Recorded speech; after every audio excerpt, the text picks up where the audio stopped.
Ce journal vous est offert par DACO SARL, société d'expertise comptable et de fiscalité.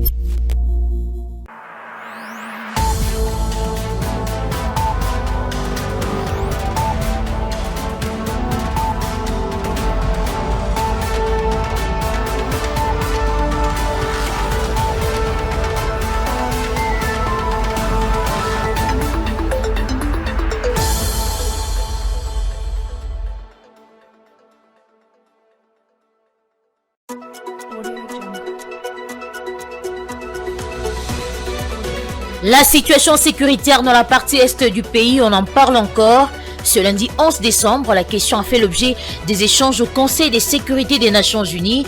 Au cours de cette séance de travail, la République démocratique du Congo a présenté ses préoccupations majeures et urgentes, notamment la restauration de la paix et de la sécurité dans l'est de la RDC.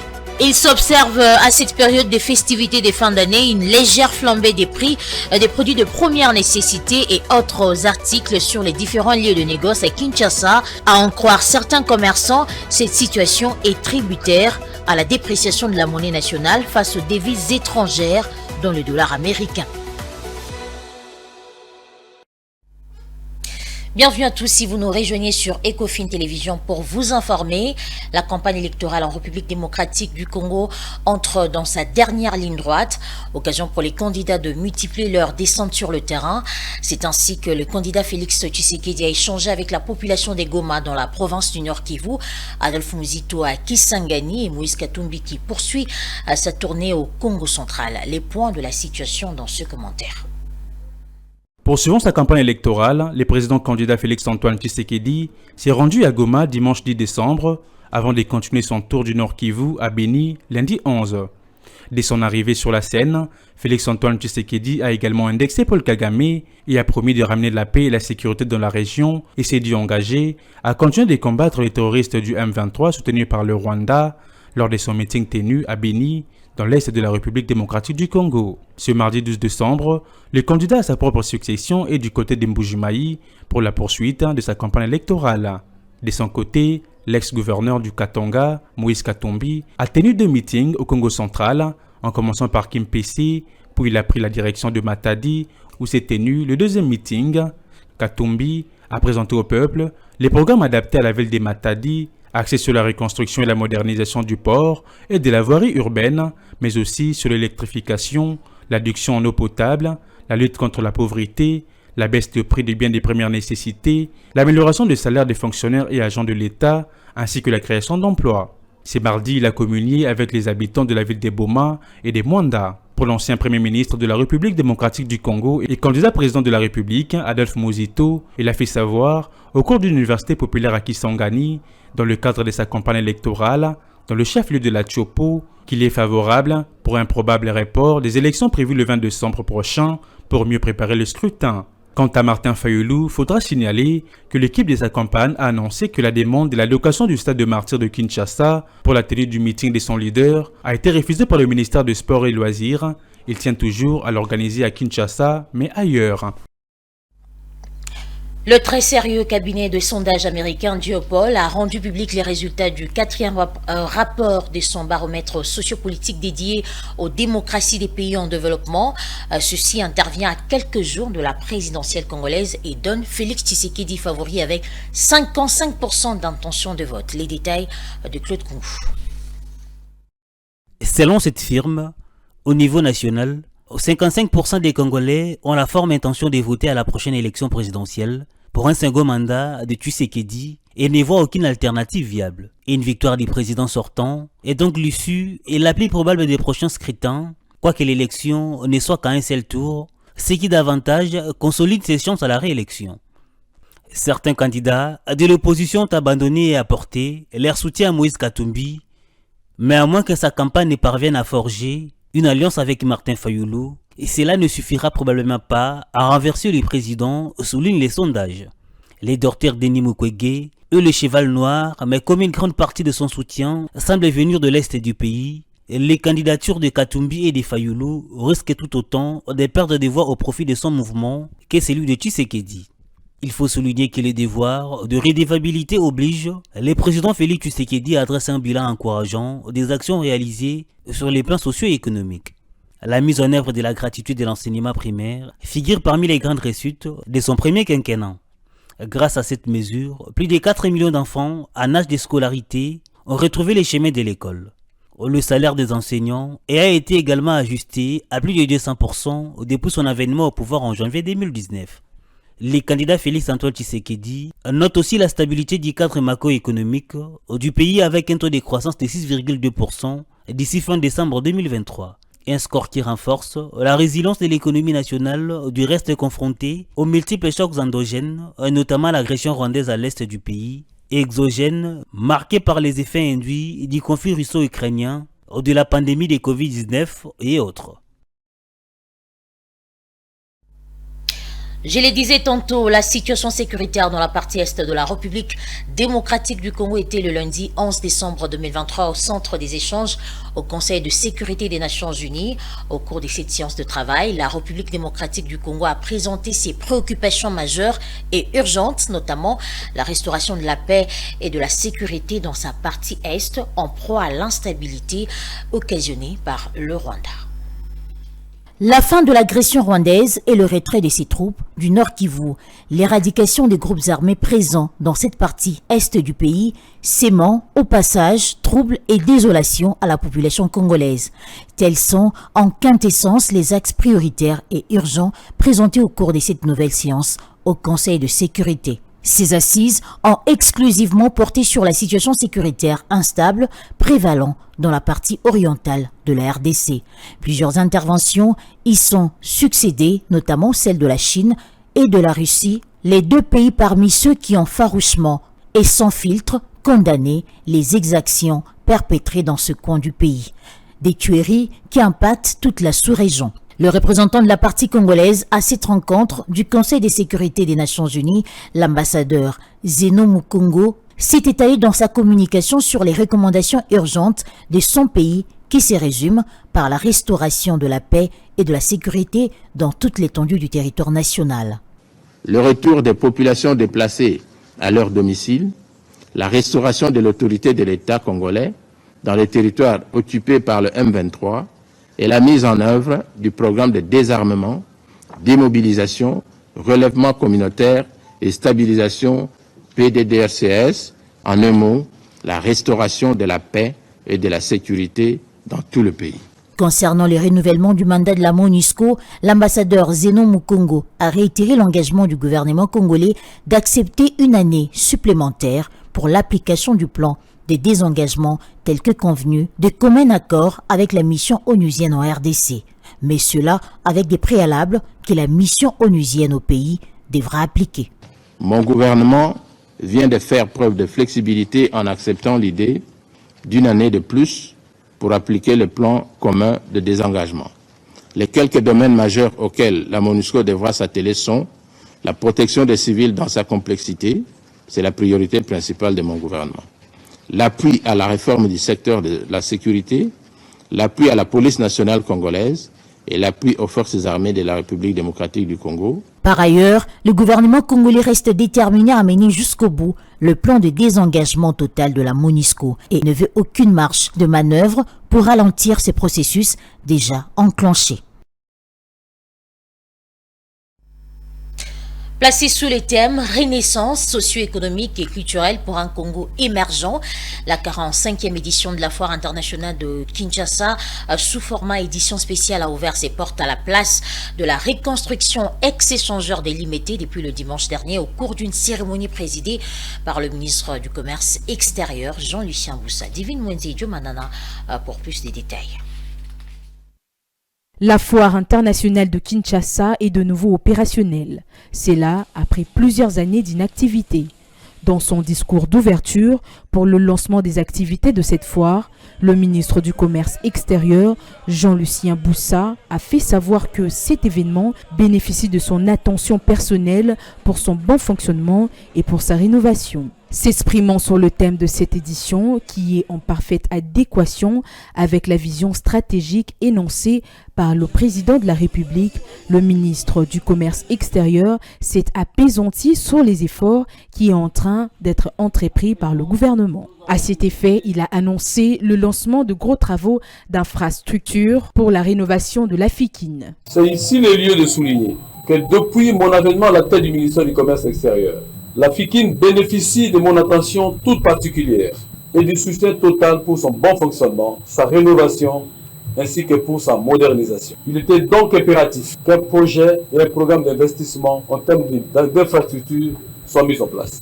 Pour sa part, le directeur général de la FIKIN, Didier Kabampele, a plaidé auprès du chef de l'État pour la régularisation de la dette de cette foire de jeu et pour le paiement des arriérés de salaire du personnel. S'agissant par exemple de la situation du personnel, particulièrement la dette sociale résultant des arriérés, la Direction générale de la Foire internationale de Kinshasa sollicite-t-elle la bienveillance, intervention personnelle de son Excellence Monsieur le Président de la République, Félix Antoine Tshisekedi Tshilombo. À en croire le ministre du Commerce extérieur, cette période électorale n'est donc pas un handicap pour l'organisation de cette activité, mais bien au contraire coïncide avec la période festive qui reste un atout majeur de sa réussite. Autre chose à signaler dans ce journal, la levée des droits des douanes pour certains pays africains, dont la RDC, sur les importations en Chine, continue de susciter des réactions. Cette décision s'inscrit dans la continuité des engagements pris par le président chinois Xi Jinping lors du dernier sommet des BRICS et surtout lors de son tête-à-tête avec son homologue congolais Félix Tshisekedi en mai de l'année en cours. Des engagements qui traduisent donc la détermination de deux États à renforcer leurs échanges commerciaux. C'est ce qu'a estimé l'économiste Eugène Ngweni ce mardi au micro de Osé Kabamba et Joe Manana. Par rapport à cette décision de la levée des droits de douane, ce n'est pas une décision qui est prise à la hâte. C'est-à-dire que la décision s'est inscrite dans la continuité de l'engagement du président chinois Xi Jinping lors du sommet de BRICS qui s'est déroulé en Afrique du Sud, plus précisément en Johannesburg, en mois d'août dernier, qui avait pour objectif d'abord c'était de renforcer l'amitié et la coopération entre la Chine et l'Afrique, ou carrément on peut appeler la coopération sino-africaine. Ce qui est aussi sur la Chine, il cherche à atteindre l'autosuffisance en céréales d'ici 2032. On sait bien que la Chine est un pays qui avoisine 1,5 milliard de personnes. Avec cette densité, cette population, on constate qu'il est aussi tributaire des importations alimentaires. On comprend pourquoi il prend cette décision. Quant à la RDC, nous savons, vous et moi, que, sans ignorer s'il faut le dire, la RDC importe plus qu'elle exporte vers le marché de ses partenaires. Quand je dis le marché de ses partenaires, le marché africain, le marché européen, le marché chinois et le marché américain. Mais cette décision de la levée des droits tarifaires, elle offre plusieurs avantages à la RDC. D'abord, il va stimuler les échanges commerciaux entre les deux pays, c'est-à-dire entre la Chine et la RDC. Il va aussi faciliter l'importation de biens chinois à des prix réduits, soit à des coûts réduits en RDC. Et cela pourrait avoir un impact positif sur l'économie congolaise. Et cet impact-là va se mesurer par la disponibilité des produits à des prix très compétitifs et qui va aussi stimuler les investissements en RDC. La flambée des prix de la course via le transport en commun s'observe à l'approche de ces festivités de fin d'année. Si d'un côté, les conducteurs justifient cette hausse des prix par l'état dégradant de certaines artères et l'inflation, de l'autre, par ailleurs, les passagers responsabilisent les autorités qui peinent à faire appliquer la grille tarifaire officielle. Ce constat est fait ce mardi 12 décembre par Osé Kabamba et Joe Manana. À Kinshasa, la hausse des prix du transport en commun est au cœur des discordes entre les conducteurs et les usagers. Une situation qui s'observe régulièrement à l'approche des festivités des fins d'année. Certains automobilistes prennent pour prétexte l'état de délabrement très avancé de certaines artères principales ainsi que les embouteillages monstres aux heures de grande affluence. Sans omettre à cela les tracasseries routières dont ils sont quelquefois victimes.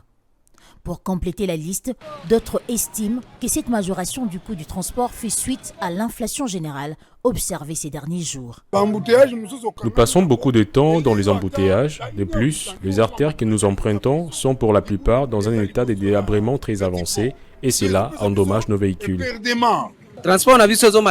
Les tracasseries sont la cause principale de cette flambée de prix du transport en commun. Ce n'est pas seulement dû à la hausse du prix du carburant. Les conditions de vie sont de plus en plus difficiles. Le prix des produits de première nécessité n'ont pas baissé.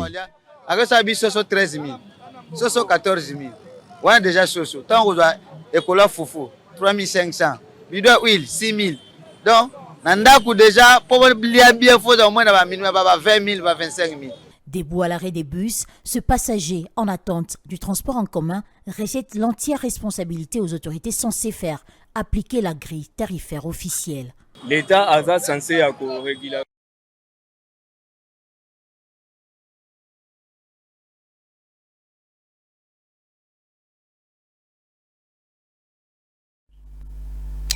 En plus des prix de transport en commun qui accusent une hausse, il s'observe également à cette période des festivités de fin d'année une légère flambée des prix des produits de première nécessité et autres articles sur les différents lieux de négoce à Kinshasa. Cette situation, estime quelques commerçants, est tributaire à la dépréciation de la monnaie nationale face aux devises étrangères dont le dollar américain.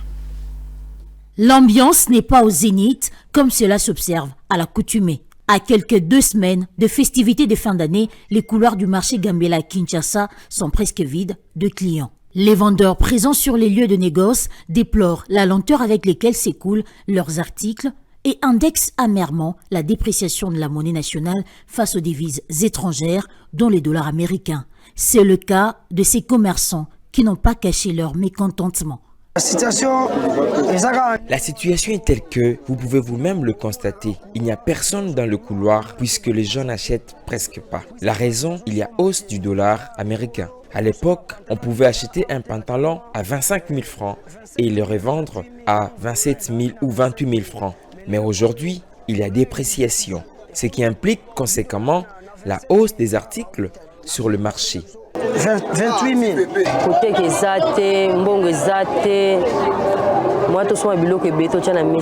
Nos articles ne s'écoulent pas. Il n'y a pas moyen d'acheter beaucoup de marchandises parce qu'il n'y a pas d'argent. Il y a hausse des dollars, on ne sait même pas comment nous allons fêter. D'après les documents récemment publiés par la Banque centrale du Congo, l'inflation à la semaine allant du 27 novembre au 1er décembre s'est située à la hausse. Le gouvernement est appelé à multiplier les efforts pour stabiliser cette inflation. Parlons santé dans ce journal, la diversification alimentaire des nourrissons, une période qui intervient après celle d'allaitement exclusif, compris entre 0 et 6 mois, devrait sérieusement être prise en compte par les parents. C'est une recommandation formulée par un pédiatre congolais ce mardi. Ce dernier s'est en outre étendu sur les modalités de la prise en charge de cette période de diversification alimentaire indispensable pour la croissance du nourrisson. On l'écoute dans ce propos recueilli par Philo Chiloba et Pichunzita. Il n'y a pas un fruit précis qu'il faut prescrire, il n'y a pas un céréal précis. Et je pense que quand je vois dans les supermarchés, même si la maman aussi peut faire des préparations à la maison, quand vous avez des farines qui sont dans les supermarchés, qui coûtent autour de, je crois, $10, je crois qu'en moyenne, ou 2 boîtes ou 3 boîtes, 10 ou 20, $30 pour juste la bouillie. Pour le fruit, bon, c'est un fruit par jour. Et le lait, s'il doit prendre le lait infantile, c'est parfois une boîte tous les 10 jours, une à 10 jours. Donc, je ne sais pas exactement combien ça peut coûter, mais ça a un prix. Et ces prix-là peut être compensés parce que les produits locaux, notre alimentation, parce qu'il y en a d'autres qui ne sont pas particuliers à l'enfant. Lorsque le fruit est acheté à la maison, c'est dans le même budget qu'on prend une partie, on donne à l'enfant. Et peut-être la seule particularité, ça peut être la bouillie qui est propre à l'enfant, mais les autres repas ou des purées qu'on peut faire. Mais je vois que ça a un coût. L'alimentation de l'enfant a des objectifs bien plus précis. Et on surveille. Le premier objectif, c'est que l'enfant doit croître. Il faut qu'il ait une croissance optimale. Et puis, il y a le développement de l'enfant. Il y a l'acquisition de l'enfant quand il naît. Il ne s'assoit pas encore, il faut qu'il s'assoie. Il ne marche pas encore, il faut qu'il marche. Il faut courir, il faut qu'il court. Il ne parle pas encore, il faut qu'il marche. Donc, on surveille la croissance et le développement de l'enfant. Et au moindre écart, on s'est dit, l'enfant ne gagne pas le poids, l'enfant a stagné ou a baissé les poids, on mène une enquête. Et c'est un des objectifs des consultations. Mesdames et messieurs, place à présent à la revue de presse avec Betty Tanfou.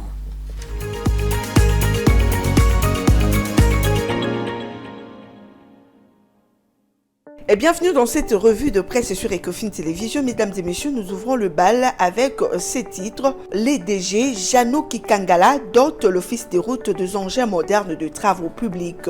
En titre à lire chez le quotidien L'Avenir. Le journal précise que c'est sous le leadership convaincant du directeur général de l'Office de route, 12 matériels ultra neufs ont été réceptionnés par le directeur provincial Herman Tomba. Il s'agit donc de la province de l'Équateur.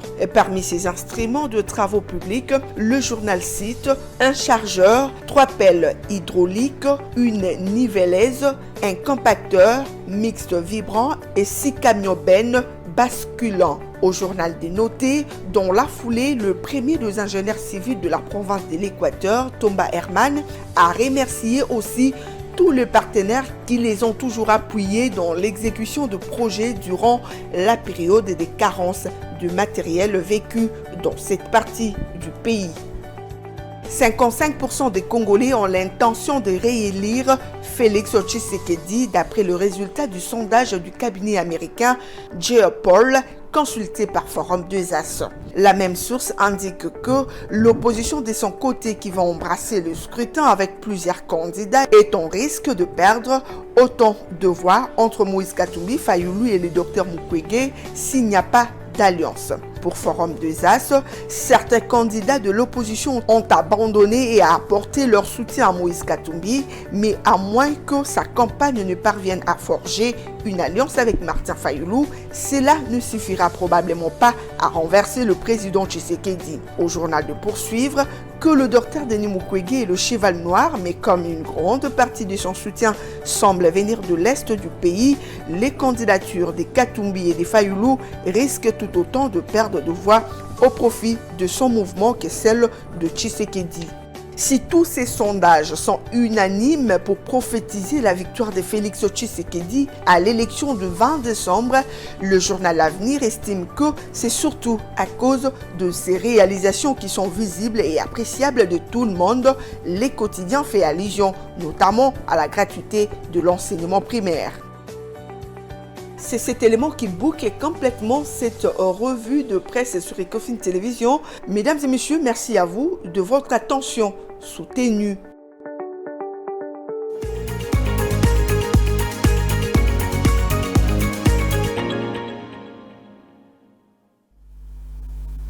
Si vous nous avez pris en cours des diffusions, je vous rappelle les principaux titres de ce journal.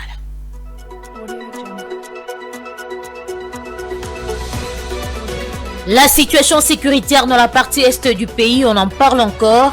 Ce lundi 11 décembre, la question a fait l'objet des échanges au Conseil de sécurité des Nations Unies. Au cours de cette séance de travail, la République démocratique du Congo a présenté ses préoccupations majeures et urgentes, notamment la restauration de la paix et de la sécurité dans l'est de la RDC. Il s'observe à cette période des festivités de fin d'année une légère flambée des prix des produits de première nécessité et autres articles sur les différents lieux de négoce à Kinshasa. À en croire certains commerçants, cette situation est tributaire à la dépréciation de la monnaie nationale face aux devises étrangères, dont le dollar américain.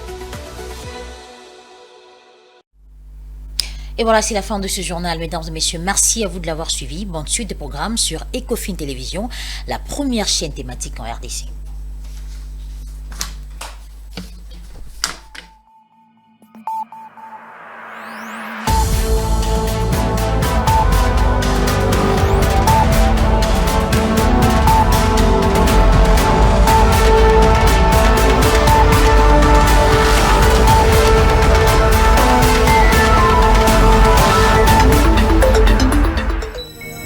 Ce journal vous a été offert par DACO SARL, société d'expertise comptable et de fiscalité.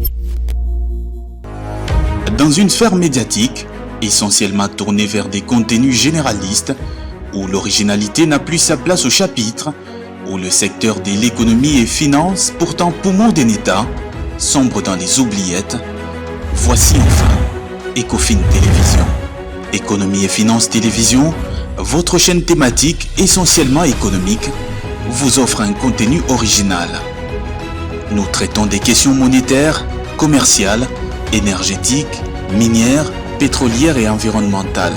Notre créneau, vous proposer des informations, des analyses, des perspectives et prévisions économiques. Ecofin Télévision vous permet également de comprendre la coopération entre les États et les institutions, sans oublier l'épineuse question de la dette. Ecofin Télévision, tout savoir sur les investissements, les échanges commerciaux, la balance commerciale et la balance des paiements, le taux d'échange, l'état des lieux de la lutte contre les détournements des finances publiques, la coopération bilatérale ou multilatérale. Ecofin Télévision vous explique comment l'économie nationale est directement liée à l'économie mondiale. Notre particularité fait notre originalité. C'est pourquoi nous disons Ecofin Télévision, mieux que savoir sur l'économie et finances, comprendre.